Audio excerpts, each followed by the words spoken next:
Welcome to this deep dive. You probably picture hackers like they are in the movies. Right, like Hollywood masterminds in dark basements breaking into mainframes. Exactly. But today, we're analyzing a raw, leaked audio recording from an underground hacker chat in X space, and the sheer casualness of it is just really jarring. It really is. Our mission here isn't to look at theoretical models. We want to explore the real threat landscape where your personal data actually lives.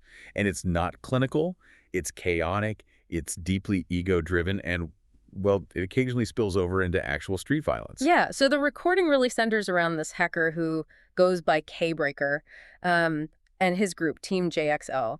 And what stands out immediately is the total cognitive dissonance in how they operate. Like, they're in a massive moral gray area. Oh, totally. I mean, on one hand, they function as a highly lucrative black market. Right, selling stolen bank accounts, fake passports, that kind of thing. But then they simultaneously run these vigilante campaigns to hunt down internet predators.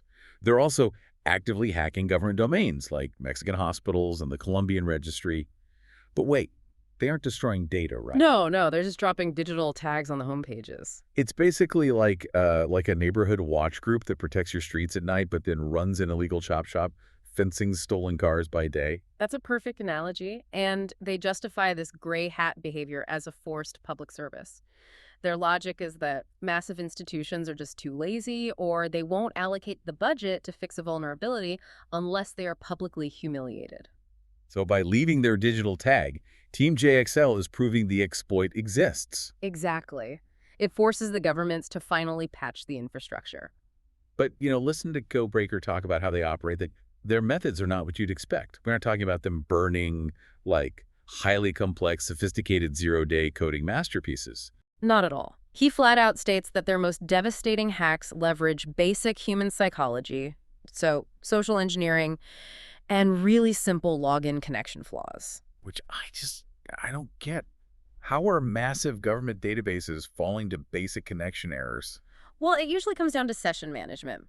Instead of trying to break a cryptographic vault, they're just finding instances where a server fails to properly validate an authentication token after a user logs in. Oh, wow. So if you intercept or spoof that token. Yeah, the server just gets confused and waves you right through the front door as an admin. Wait, I need to stop you there because Codebreaker makes this really bizarre admission regarding his access. He says his team intentionally refuses to delete their system logs. Yeah, the ultimate flex. But if a forensic log captures your IP address, your timestamps, your exact terminal commands, I mean, why aren't they immediately arrested? Are international authorities just completely ignoring the forensics? It's a mix of jurisdictional nightmares and staggering hubris. Leaving the logs does give analysts the exact blueprint of the attack. But hackers like K-Breaker rely on masking their traffic through overlapping proxies in non-extradition countries. So they know they can't be touched. Right. They leave the logs as a fingerprint, betting that even if an analyst knows exactly how they did it, law enforcement just lacks the geopolitical leverage to physically catch them. That level of ego is such a massive operational liability, though. And you actually see that volatility spill into the physical world later in this recording. There's this incredibly detailed account of a feud K-Breaker had with a rival hacker. Lucky Charms, Héctor López. Right. And this wasn't just a digital turf war or online harassment. Mm-hmm. K-Breaker actually had associates show up at Lopez's physical residence to intimidate him. Which just proves the human element is always the weakest link. The technical sophistication of an attack rarely matters when the actors involved let their egos and personal vendettas dictate their operational security. And that ego-driven chaos is exactly what makes the next phase of this recording so terrifying. Team JXL is pivoting to AI. They are actively developing a free, completely restriction-less artificial intelligence. Yeah, specifically designed to generate malware and web attack guides for total novices. And we hear a lot of chatter about this on the recording, particularly from another hacker in the space, CMD PIN, who boasts about having an untethered AI operating with free will. Well, wait, how is this functionally different from just jailbreaking a standard commercial AI model using prompt injection? Well, jailbreaking just tricks an AI into temporarily bypassing its guardrails. What Team JXL and CMD PIN are building involves stripping out the reinforcement learning from human feedback, the RLHF layer, entirely. So no ethical filters at all. Exactly. Without that alignment training, the model doesn't need to be tricked. It fundamentally understands its purpose is to write functional malware, and it will just natively iterate on that code to evade antivirus detection. So it completely erases the barrier to entry for novice cybercriminals. A total beginner doesn't need to understand network architecture. They just need to know how to ask the AI to build the payload. Right. It democratizes cyberweapons, which means the volume of attacks will soon scale infinitely.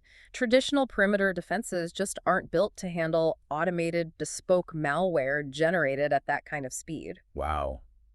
We started this deep dive looking at hackers defacing websites, and we've ended up staring at a future where the barriers to cyber warfare drop to zero. The biggest threats to your data really aren't sophisticated algorithms. They're basic human errors, massive hacker egos, and the looming shadow of unrestricted AI. It's a completely new landscape. It really is. But here's a provocative thought for you to mull over until our next deep dive. As these rogue AIs get stronger and much more accessible, will the future of cybersecurity eventually stop being a battle between humans? Like if a truly autonomous AI launches a crippling ransomware attack on a hospital without a specific human prompt, how does the justice system even prosecute a neural network? Who is liable when the code itself decides to strike? Something for you to ponder until next time.